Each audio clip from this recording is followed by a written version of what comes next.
ጤና ይስጥልን የተከበራችሁ ተከታታዮቻችን ከአማራ ሚዲያ ኮርፖሬሽን በየሳምንቱ በዚህ ሰዓት ወደ እናንተ የሚደርሰው የኛ ጉዳይ ፕሮግራማችን ተጀምሯል።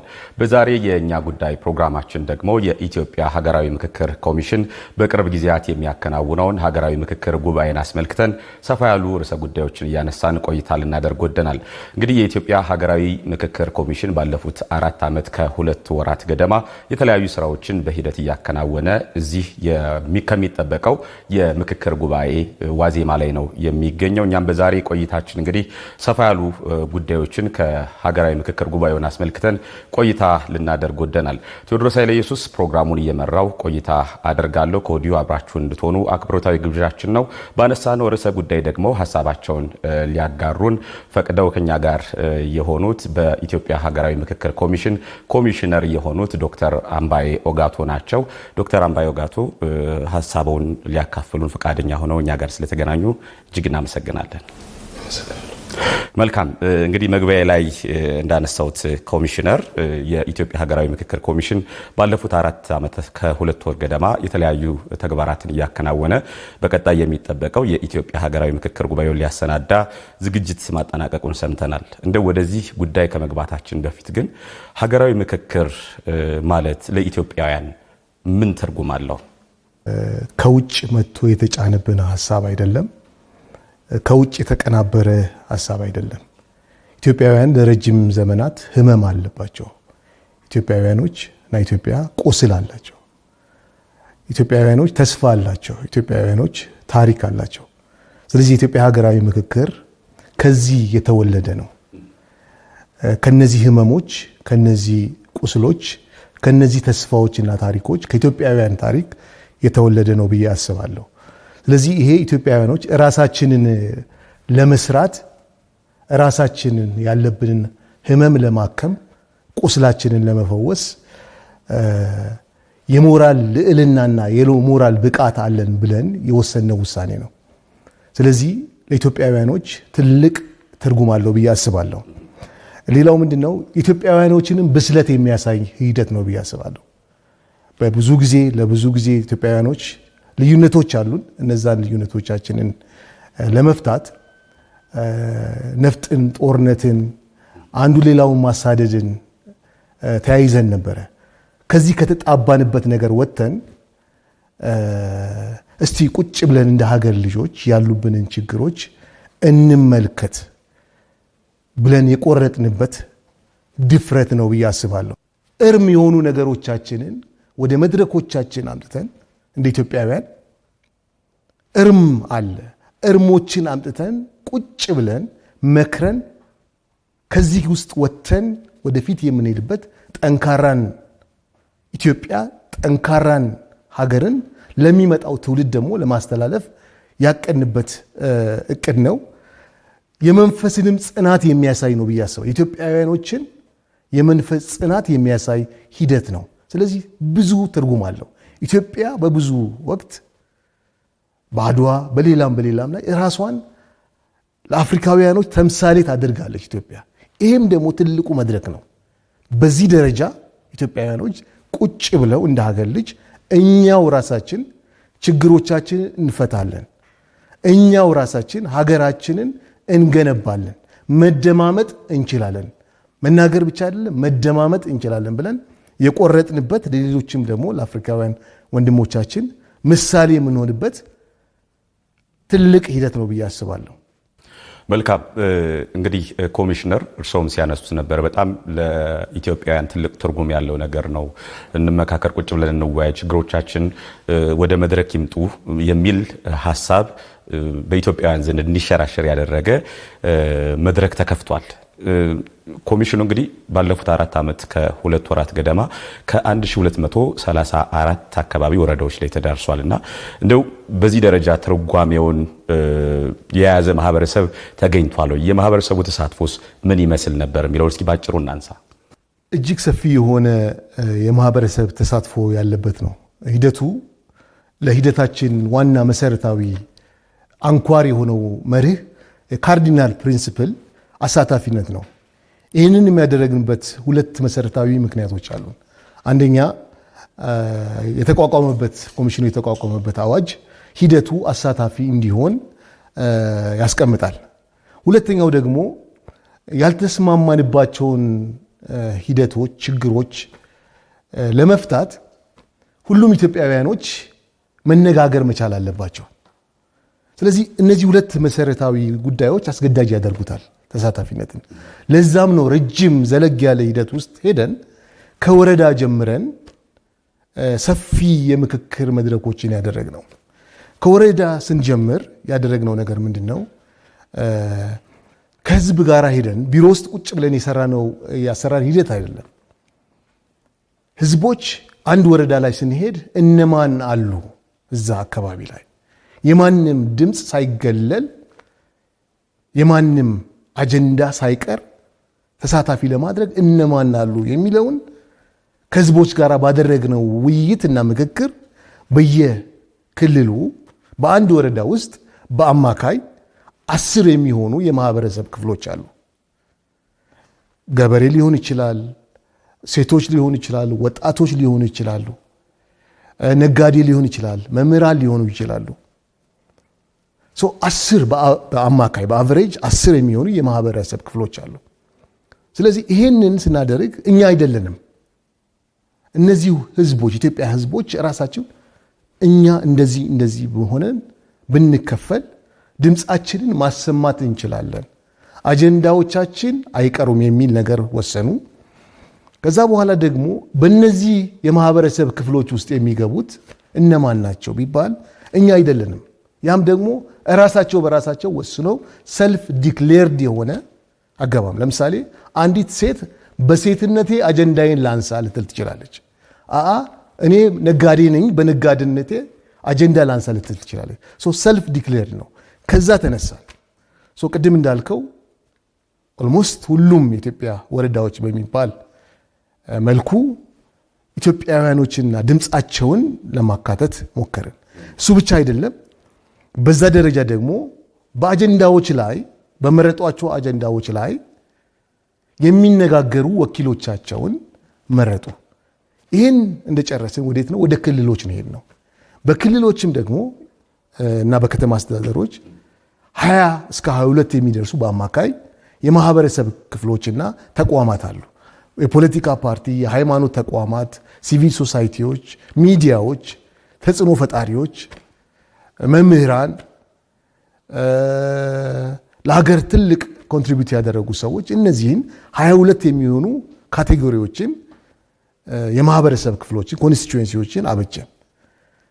ከነሱም ደግሞ ተመሳሳይ አጀንዳ የሚያናቁሩን የሚያጋድሉን እንድንጠላላ እንዳንተማመን ያደረጉን አጀንዳዎች ምንድናቸው የሚሉትን ሰበሰብን። እሱ ብቻ አይደለም። እነዚህ አጀንዳዎች ላይ ደግሞ እነሱን ወክለው የሚነጋገሩ ሰዎችን እነዚህ አካላት እንዲመረጡ አደረግን። ከዚህ በኋላ ደግሞ በፌደራል ደረጃ ተቋማት አሉ። በእነዚህ ታች ባሉ እርከኖች ላይ ሊካተቱ የማይችሉ 38 በአማካይ 38 የሚሆኑ የተለያዩ ተቋማት ሚሊተሪውን ጨምሮ ፖሊስን ጨምሮ የቀድሞ የሚሊተሪ አባላትን ጨምሮ አሁን ያሉትን ጨምሮ ሀገርን ያገለገሉ አሁን በጡረታ ያሉ ሲቪክ ሶሳይቲዎች፣ ሃይማኖት ተቋማት፣ ፖለቲካል ፓርቲዎች ከ38 በላይ የአካል ጉዳተኞች እነዚህን ካቴጎሪዎች አበጀንና እነዚህም ደግሞ ኢትዮጵያን እንድትናወጥ ያደረጉ ኢትዮጵያ እንዳትሻገር ያደረጉ አጀንዳዎች ምንድናቸው የሚሉትን እነዚህ ተነጋግረው አንዱ ለሌላው ነግሮ ተመካክረው እነዚህ ናቸው ብለው አጥልለው አጀንዳዎችን ሰጡን።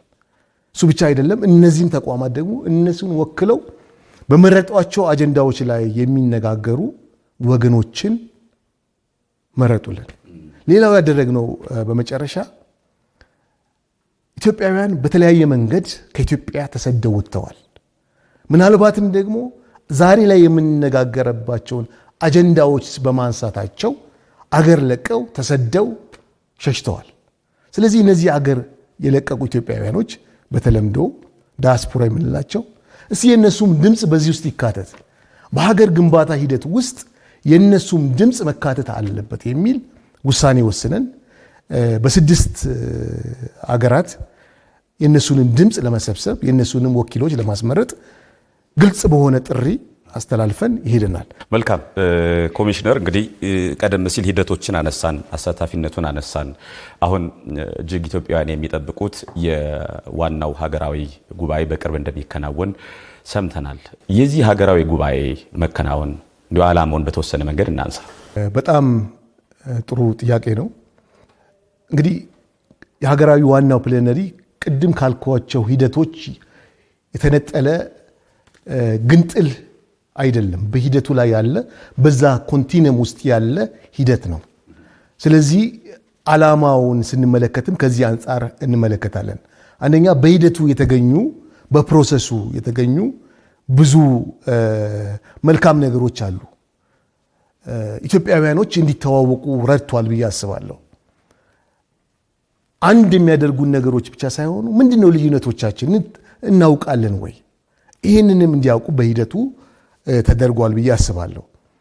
ሌላኛው ምንድነው ዓላማው እጅግ መሰረታዊ በሆኑ ሀገራዊ ጉዳዮች ላይ አካታች የሆነ ምክክርን ማድረግ ነው።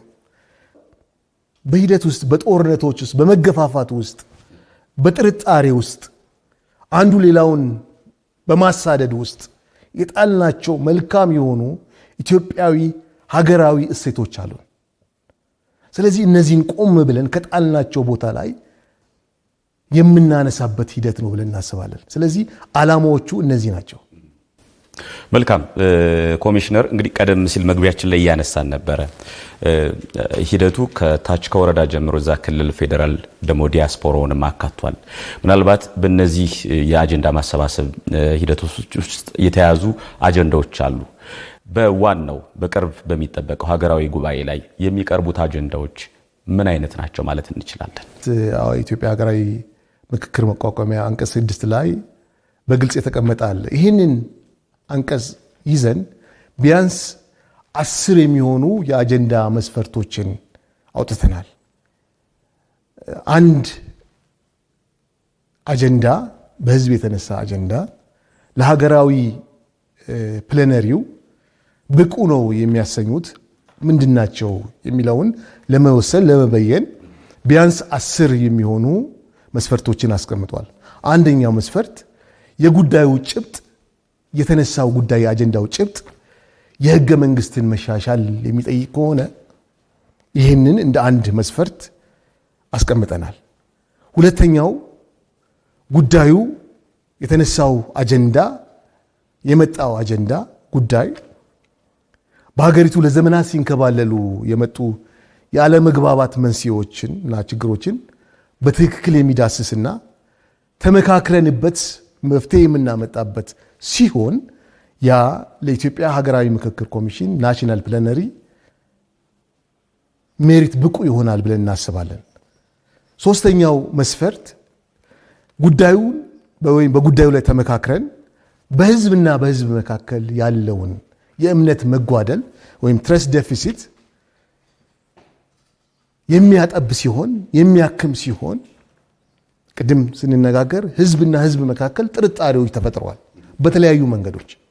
ያም ነው ወደ ግጭት፣ ያም ነው ወደ መገዳደል እያመጣ ያለው።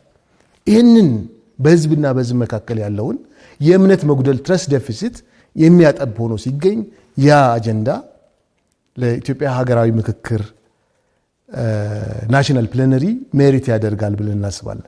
ሌላኛው አራተኛው አዲስ የፖለቲካን ስርዓት ለመፍጠር የሚረዳ ከሆነ ያ አጀንዳው ለዚህ ምክክር ሜሪት ያደርጋል ብለን እናስባለን። ሌላው የዲሞክራሲን ስርዓት የሚያጎለብት እንዲገነባ የሚያስችል አጀንዳ ሆኖ ካየነው ያም እንደ አንድ መስፈርት ወስደናል። ቅቡልነት ያለው ሀገረ መንግስትን ለመገንባት መሰረትን የሚጥል ሲሆን የተነሳው ጥያቄ ያም ለኢትዮጵያ ሀገራዊ ምክክር አንዱ ችግራችን ጥያቄ ያላቸው በሀገረ መንግስት ላይ ጥያቄ ያላቸው አካላቶች አሉ። ቅድም እንዳልነው አካል አይደለንም፣ የዚህ ሂደት አካል አይደለንም። ስለዚህ በጥርጣሬ እንመለከታለን። ብዙ አይነት ጥያቄዎች ይነሳሉ። ይህንን ቅቡልነት ሀገረ መንግስት የሚለውን ባለቤትነትን ኢንሹር የሚያደርግ አጀንዳ ሲሆን ለሀገራዊ ምክክር ሜሪት ያደርጋል ብለን እናስባለን። እንደምታውቀው ብዙ የሰላም እጦቶች አሉ።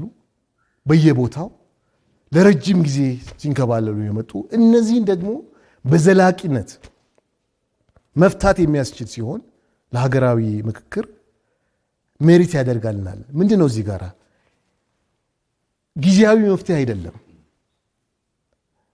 ብዙ ጊዜ ምን ላለው እንደ ማሳገሻ አይደለም፣ ፓናዶል አይደለም። ነገር ግን ዘለግ ያለ ዘላቂ ሰላምን እንድንሰራ እንድንፈጥር የሚያስችለን ሲሆን ያ ለሀገራዊ ምክክር ሜሪት ያደርጋል ብለን እናስባለን። እነዚህን መስፈርቶች ያሟሉ አጀንዳዎች በሚጠበቀው የሀገራዊ ምክክር ጉባኤ ላይ ይቀርባሉ ብለውናል። ከዛስ እነዚህ አጀንዳዎች መዳረሻቸው ምንድነው? ከሀገራዊ ጉባኤ በኋላ ያለው መዳረሻቸው ምንድነው የሚሆነው? ከታች ጀምረን አጀንዳዎችን እየሰበሰብን ነው የመጣ ነው። እነዛ አጀንዳዎች ቅድም ባልኩ መስፈርቶች መሰረት ለሀገራዊ ምክክር ናሽናል ፕላነሪ ይመረጣሉ፣ ተመርጠዋል። አሁን ቅድም የቫሊዴሽን ፕሮሰስ ላይ ነን ያለነው። እነዛ ላይ ደግሞ የተመረጡት ዴሊጌትድ የሆኑት ኢትዮጵያውያኖች ይወያያሉ ማለት ነው። ነገር ግን ከነዚህ አጀንዳዎች ውጪ በ10 ውስጥ የማይወድቁ በ10 መስፈርቶች ውስጥ ሲመዘኑ በእነዚህ መስፈርቶች ሲመዘኑ ወደፊት የማይመጡ አጀንዳዎች ምን ይሆናሉ የሚል ጥያቄ ይኖራል። ምክንያቱም ኢትዮጵያውያኖች አጀንዳቸውን በተሰጣቸው መድረክ ከወረዳ ጀምሮ ሲናገሩ ነበረ። ይህንን እንጥለዋለን ወይ? ምንድነው የምናደርገው? የኢትዮጵያ ሀገራዊ ምክክር ኮሚሽን ያሉትን የሁሉም ተቋማት ስራ የሚተካ አይደለም። ተቋማት አሉ። እነዚህ አጀንዳዎች የህግ ማዕቀፍ ኖሮ የፖሊሲ ማዕቀፍ ኖሮ በተለያዩ መንገዶች ምክንያቶች ያልተተገበሩ ግን የህዝብ ጩኸቶች አሉ። እነዚህን የህዝብ ጩኸቶች ከታች ጀምረን የመጣናቸውን አንጥላቸውም። ተገቢ ወደ ሆነው ቦታ ከመንግስት ጀምሮ የተለያዩ ተቋማት የሚመለከታቸው ተቋማት ጋር የህዝብን ድምፅ ይዘን እንመጣለን። ምናልባት ወደ ሀገራዊ ምክክር ወይም ደግሞ በደንብ ወደሚጠበቀው ጉዳይ እንምጣና በቅርብ ይከናወናል ተብሎ ይጠበቃል።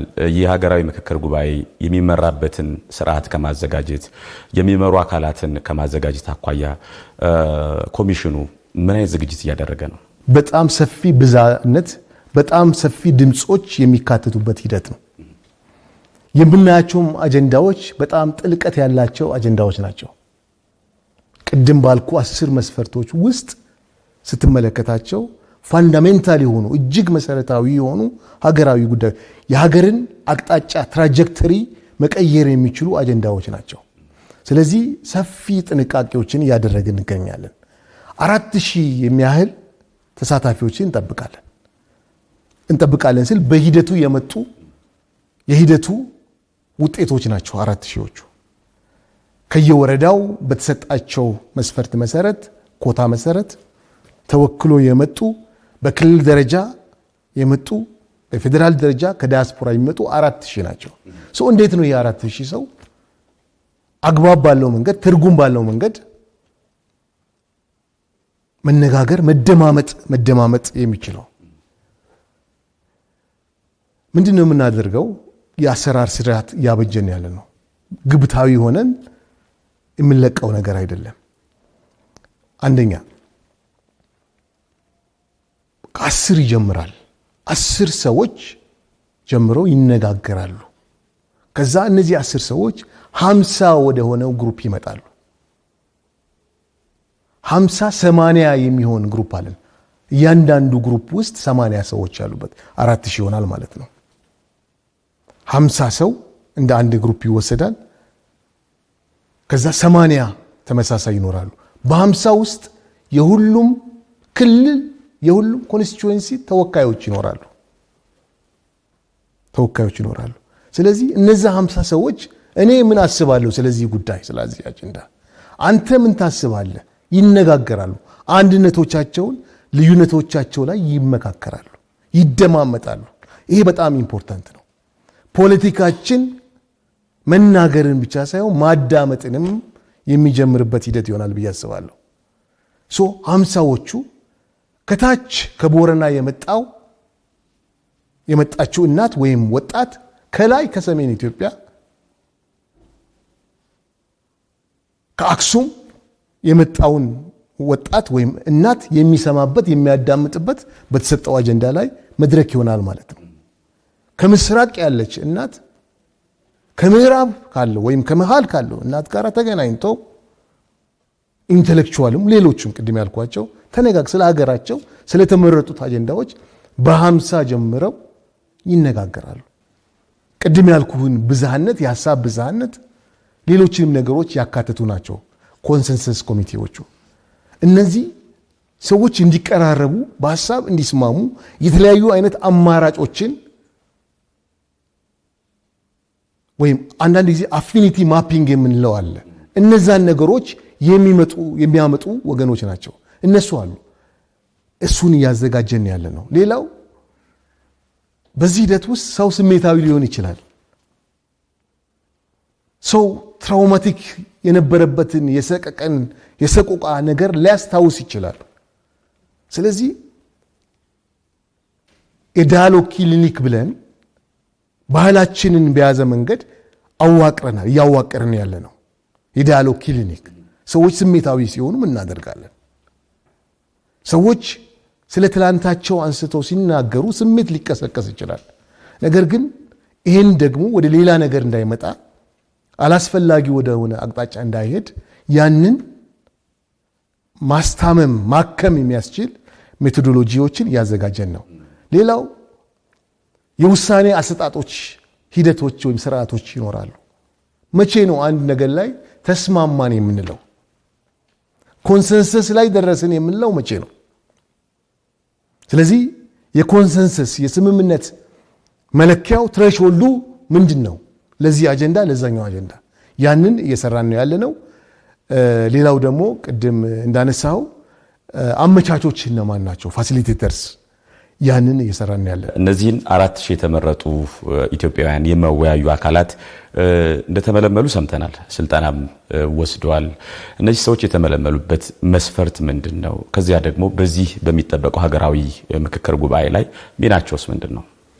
እነዚህ አመቻቾች የአንድ ወገን ተወካይ አይደሉም። አንድን ወገን ወክለው፣ አንድን ቡድን ወክለው፣ አንድን እሳቤ ወክለው የሚመጡ አይደሉም። እነዚህ ሂደቱን የተሰጠውን የአሰራር ሂደት በታማኝነት የሚያስተባብሩ አካላቶች ናቸው።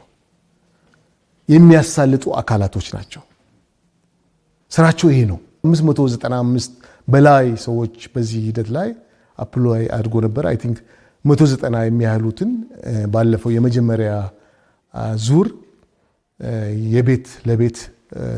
የቤት ውስጥ ትሬኒንጎችን ስለ ሂደታችን ምን ይመስላል የሚለውን ከሂደቱ ጋር የማዛመድ ስራዎችን ሰርተናል። ስለዚህ እነዚህ ወገኖች ሂደቱን የሚያሳልጡ ናቸው። ምንድነው ሚናቸው? ውሳኔ አይሰጡም። እነዚህ ፋሲሊቴተሮች ውሳኔ ሰጪዎች አይደሉም። የነሱን ሐሳብ ርዕዮተ ዓለም ዕውቀት ኢምፖዝ የሚያደርጉ አይደለም። በአጀንዳ ላይ የራሱ እምነት ሊኖረው ይችላል። ያንን በተወያዩ ላይ የሚጭን አይደለም። ገለልተኛ ሆኖ የሱ ወይም የሷ ስራ እዛ ላይ የመጡ ኢትዮጵያውያን ብዝሃነት ያላቸው ኢትዮጵያውያኖች የሐሳብ ብዝሃነት ያላቸው ኢትዮጵያውያኖች በአንዱ ወይም በሌላው ሳይጨፈለቅ ሐሳባቸው፣ ስሜታቸው፣ እይታቸው ወደፊት እንዲመጣ ማድረግ ነው። ክቡራትና ክቡራን ተመልካቾቻችን የኛ ጉዳይ ፕሮግራማችን ነው እየተከታተላችሁ የምትገኙት። በዛሬ የኛ ጉዳይ ፕሮግራማችን ደግሞ የኢትዮጵያ ሀገራዊ ምክክር ኮሚሽን በቅርብ ጊዜ ለሚያከናውነው የሀገራዊ ምክክር ጉባኤ እያደረገው ያለውን ዝግጅት በተመለከተ ቆይታ እያደረግን ነው። ኮሚሽነር ጥሩ ጊዜን እያሳለፍን ነው። እንግዲህ የኢትዮጵያ ሀገራዊ ምክክር ኮሚሽን ሀገራዊ ጉባኤውን በቅርብ ያከናውናልና እነዚህ ትልቅ ጉባኤ ይከናወናል። ይህ ጉባኤ ሁሉም የሚስማማበት ሐሳብ ይዞ እንዲጠናቀቅ እንደ ኮሚሽን የተሰሩ ያሉ ስራዎች ምን ይመስላሉ? ኢትዮጵያ ሀገራዊ ምክክር ለኢትዮጵያ አካታች መሆን ማለት መፈክር አይደለም። ነፃ የሚያወጣን መሳሪያችን ቱላችን ነው። ኢትዮጵያን የሚያሻግር ቱላችን ነው። ስለዚህ አሁንም ዳር ላይ ያሉ ወገኖች አሁንም ሂደቱን በጥርጣሬ የሚመለከቱ ወገኖች ወንድሞች እንዲመጡና የሚፈልጓትን ኢትዮጵያ ከወገኖቻቸው ጋር እንዲሰሩ ጥሪ እናደርጋለን። ይሄ በጣም ለስኬታችን ወሳኝ ስለሆነ ሌላው አጀንዳዎች ናቸው። አጀንዳዎች ከነኬሌ የተሰጡን አይደሉም። በኢትዮጵያ ሀገራዊ ምክክር ኮሚሽን የመጡ አጀንዳዎች ቅድም ካልኩ ከታች ጀምሮ ኢትዮጵያውያኖች ያላቸውን ህመም ያላቸውን ቁስል ለረጅም ዘመናት ይዟቸው ያሉትን እርሞችን ያመጡበት ነው።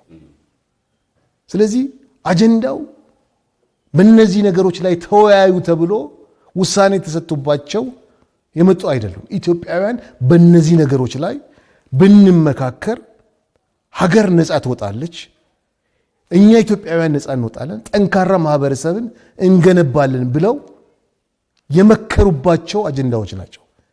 ይሄ ደግሞ ለሂደቱ መሳካት ወሳኝነት አለው። አሁን አንዳንድ ልምዶችን ስንመለከት የተወሰኑ ግሩፖች የሚሰጧቸው አጀንዳዎች ናቸው። ይሄ ግን አይደለም፣ የኢትዮጵያውያን አጀንዳዎች ናቸው። የኢትዮጵያውያን ባለቤትነት የተረጋገጠበት የአጀንዳ የመወያያ ነጥቦች ናቸው። ኢትዮጵያውያኖች በእነዚህ ነገሮች ላይ ከተወያየን ኢትዮጵያ ነፃ ትወጣለች፣ ኢትዮጵያ ትታከማለች፣ በዘላቂነት ኢትዮጵያ ውስጥ ሰላም ይመጣል ብሎ ያመጧቸው ናቸው። ስለዚህ ይህንንም ሂደት ስናደርግ ለስኬቱ ወሳኝ ስለሆነ በጥንቃቄ አጀንዳዎችን ከተለያዩ ወገኖች ያለምንም መከልከል ያለምንም ገደብ ሲያመጡ ነበር። ይህም ለውጤቱ ወሳኝ ነው። ባለፉት አራት ዓመት ከሁለት ወር ገደማ የተለያዩ ሂደቶችን አልፋችሁ እንደመጣችሁ እያነሳን ነው። ከተመካከርን በኋላ ምክክሩ ካበቃ በኋላ ውጤቱ ወይም ደግሞ መዳረሻው ምንድን ነው የሚሆነው? ውጤቱ ወይም መዳረሻው ተስፋ እናደርጋለን ኢትዮጵያውያኖች ይህን ሂደት ውስጥ ሲገቡ የተሻለን ሀገር የተስማሙበትን ሀገር መስራት ነው። ስለዚህ የተግባባ ሀገር፣ የተደማመጠ ሀገር፣ ስለ ነገሮች የጋራ ግንዛቤ ያለው ሀገር እንሰራለን ብለን እናምናለን። በራሳችን እጅ እንሰራለን። በተውሶ እጅ ሳይሆን በራሳችን እጅ የምንፈልጋትን ኢትዮጵያ ሰላም የተጠናከረበት ሀገር፣ ሰላማዊት ሀገር እንሰራለን፣ እንገነባለን ብለን እናስባለን። አንዱ ውጤት አንዱ መዳረሻ ያ ነው። ሌላው ቅድም መጀመሪያ ላይ ስናነሳ እምነቶች ጎለዋል። በህዝብና በህዝብ መካከል መተማመን ቀንሷል። በህዝብና በመንግስት መካከል እምነቶች የሉም። በተቋማት መካከል በህዝብና በተቋማት መካከል እምነቶች የሉም። በዚህ ሂደት ውስጥ ግን እነዚህን መተማመኖች እንገነባለን ብለን እናስባለን። የጋራ የሆነ ደግሞ ሀገራዊ ራዕይ፣ የመነጋገርን ባህል፣ የመወያየትን ባህል፣ እሱ ብቻ አይደለም እዚህ ጋራ ኤምፋሳይዝ ያደርጋል። የመደማመጥን ባህል እኔ የምለው ብቻ ሳይሆን ጎረቤቴ ምን ይላል የሚለውን ነገር የማድመጥን ባህል በዚህ ሂደት ውስጥ እንፈጥራለን ብለን እናስባለን። አጀንዳዎቻችን የአንድ ቀን ቅጽበታዊ አጀንዳዎች አይደሉም፣ ትውልድን የሚሻገሩ አጀንዳዎች ናቸውና በእነዚህ ነገሮች ላይ የትውልድ ፕሮጀክት ስለሆነ የጋራ የሆኑ ግንዛቤዎች ይኖሩናል ብለን እናስባለን። የምክክር ውጤቶች በተለይም በዚህ በፖሊሲ በህግ ደረጃ ተፈጻሚ እንዲሆንስ ምን አይነት ስርዓት ተዘርግቷል? ከወዲሁ አዋጁ ላይ የሚያመለክተው የኢትዮጵያ ሀገራዊ ምክክር ኮሚሽን በህዝብ የተወሰኑ ውሳኔዎች ወደ ተግበራ እንዲሄዱ የትግበራውን ሂደት ኢምፕሊሜንቴሽን ስትራቴጂውን ከመስራት አንጻር እንደሚያግዝ ስቴት ያደርጋል። ስለዚህ የሚገኙ ስምምነቶች አንዳንዶቹ ወደ ፖሊሲ ማዕቀፍ የሚሄዱ ናቸው። ያንን ተገቢ ለሆነው ተቋም በማምጣት እንዴትስ ኢምፕሊመንትድ ይሆናል የሚለውን ነገር ያግዛል። ወደ ህግ ማዕቀፍ የሚሄዱ አሉ።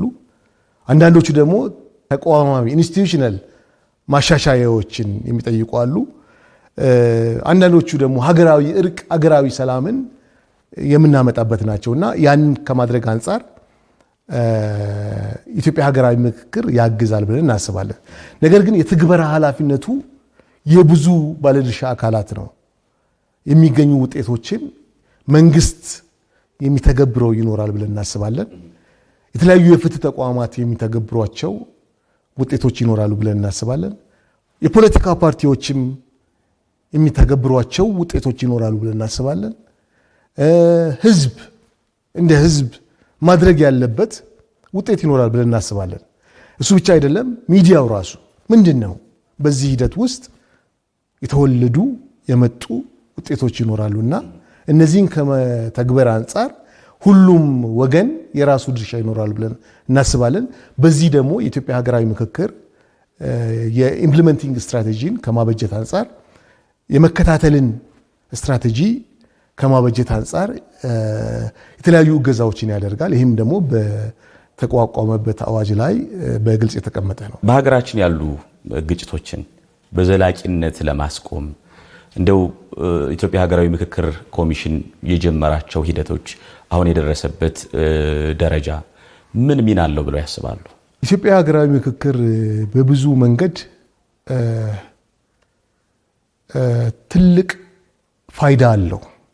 ቅድም እንዳልከው ለኢትዮጵያ ብቻ ሳይሆን ፋይዳው ለሆርን ነው፣ ለአፍሪካ ቀንድ ነው ፋይዳው። ከዛም ዘሎ ለትልቁ አፍሪካም ነው። ለምንድን ነው ይሄን የምልህ መሰለ? በጣም ደፋር የሆነ እርምጃ ነው። ምን ማለት ነው?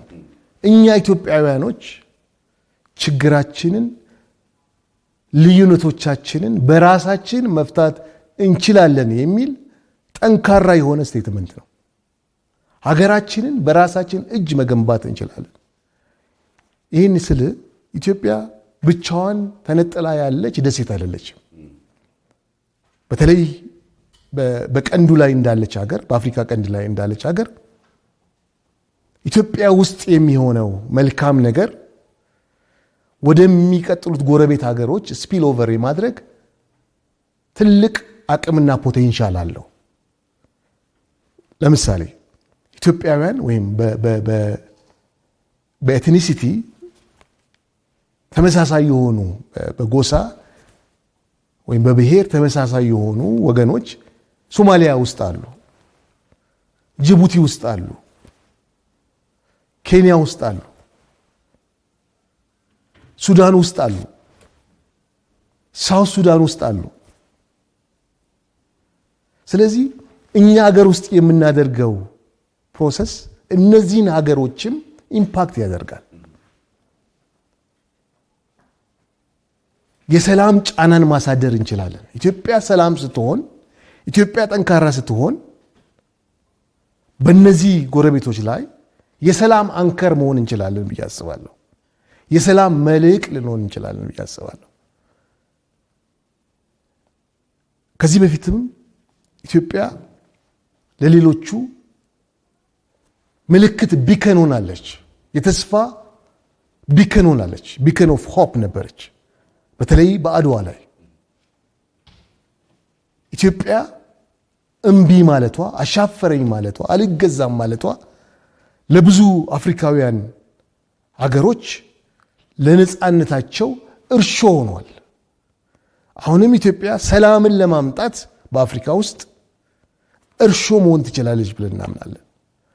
ስለዚህ የኢትዮጵያ ሀገራዊ ምክክር ሲግኒፊካንሱ፣ ጠቀሜታው ከኢትዮጵያ የዘለቀ ከኢትዮጵያ የዘለለም ነው። የሰላም እርሾ፣ የመነጋገር እርሾ፣ የመደማመጥ እርሾ፣ ራስን የመስራትና የማከም እርሾ መሆን እንችላለን ኢትዮጵያ። ከዚህም ደግሞ አፍሪካውያን ሊማሩ ይችላሉ። በዚህ ታሪክ ጅረት ውስጥ በዚህ የታሪክ ወንዝ ውስጥ ገብተናል ኢትዮጵያውያኖች። ነገር ግን እንሻገራለን ብዬ አስባለሁ። ልዩነቶች ይኖራሉ። ነገር ግን ልዩነቶችን በሰላማዊ መንገድ አስተዳድረን ጠንካራ የሆነ አገርን እንሰራለን። ይሄ በጣም ኢምፖርታንት ነው። በተለይ ደግሞ ካለው ጂኦፖለቲካ ጋራ ኢትዮጵያ ጠንካራ ስትሆን መምራት ትችላለች። የምታዳምጠን ኢትዮጵያ በርዝ ማድረግ መውለድ እንችላለን። የውልደት ሂደቱ ህመም ያለው ፔን ያለው ሊሆን ይችላል። ነገር ግን የተስፋ የማደርገው ሁላችንንም የምታዳምጥ ሁላችንንም በእኩል የምታይ ከራሷ ጋር የታረቀች ከህዝቦቿ ጋር የታረቀች ኢትዮጵያን በዚህ ሂደት ውስጥ እናዋልዳለን ብዬ ተስፋ አደርጋለሁ። ኮሚሽነር ጥሩ ቆይታ እያደረግን ወደ ማጠቃለሉ እንምጣና እንግዲህ አጠቃላይ የኢትዮጵያ ሀገራዊ ምክክር ኮሚሽን የመጣበትን ሂደት እስካሁን ተመለከትን። በቅርብ ደግሞ ትልቁ መድረክ ሀገራዊ ምክክር ጉባኤ ይከናወናል። እንደው ይህ ሀገራዊ ምክክር ጉባኤ ተጠናቆ የተነሱ አጀንዳዎች ተፈጻሚ እንዲሆኑ ከማን ምን ይጠበቃል? አጭር ሀሳብ ያካፍሉና እናጠናቃለን። ይሄ ሀገርን ወደ ትክክለኛው ቦታ የምናመጣበት ሂደት ነው ብዬ አስባለሁ። ቱ ዘ ራይትፉል ፕሌስ ኢትዮጵያን መመለስ አለብን። ኢትዮጵያን ወደዛ መግፋት አለብን። ለዚህ ደግሞ ሁላችንም የዚህ የስራው አካል መሆን መቻል አለብን። ደጋግሜ እንደምለው ሀገር በተውሶ እጅ አትሰራም። ስለዚህ ሁላችንም ወደዚህ ሂደት ውስጥ እጆቻችንን ማምጣት መቻል አለብን። ጭንቅላቶቻችንን ማምጣት መቻል አለብን። መልካም ቀና የሆነ አመለካከቶቻችንን ወደዚህ ሂደት ውስጥ ማምጣት መቻል አለብን። የጋራ የሆነውን ቤታችንን ለመስራት ኢትዮጵያን ለመስራት ችግር ናቸው ያልናቸውን ነገሮች አምጥተን ተስፋዎቻችንን አምጥተን መስራት መቻል አለብን። ስለዚህ ዜጎች ሁሉ ይህን ሂደት ባለቤት ሆነው መምራት መቻል አለባቸው። ባለቤት ይሁኑ። ባለቤት ምንድነው የሚያደርገው? በሂደቱ ላይ ያለውን ዕውቀት፣ ያለውን ገንዘብ፣ ያለውን ጥበብ፣ ያለውን ቀና በጎ አመለካከት ወደ ሂደቱ ያመጣል፣ ኢንቨስት ያደርጋል። ባለቤት ለሂደቱ መሳካት ማድረግ ያለበትን ነገር ያደርጋል። ባለቤት ሂደቱ በማንም አካል እንዳይጠለፍ ሂደቱን ይጠብቃል። ባለቤት በሂደቱ ውስጥ በሚመጡት ውጤቶች ለመገዛት ዝግጁ ይሆናል። ስለዚህ የሂደቱ ባለቤት እንሆን። ከባለቤትነት የሚጠበቁ ነገሮችን እናደርግ። እዚህ እናንተ ሚዲያ ስለሆናችሁ ሚዲያውን ባለቤት መሆን አለበት።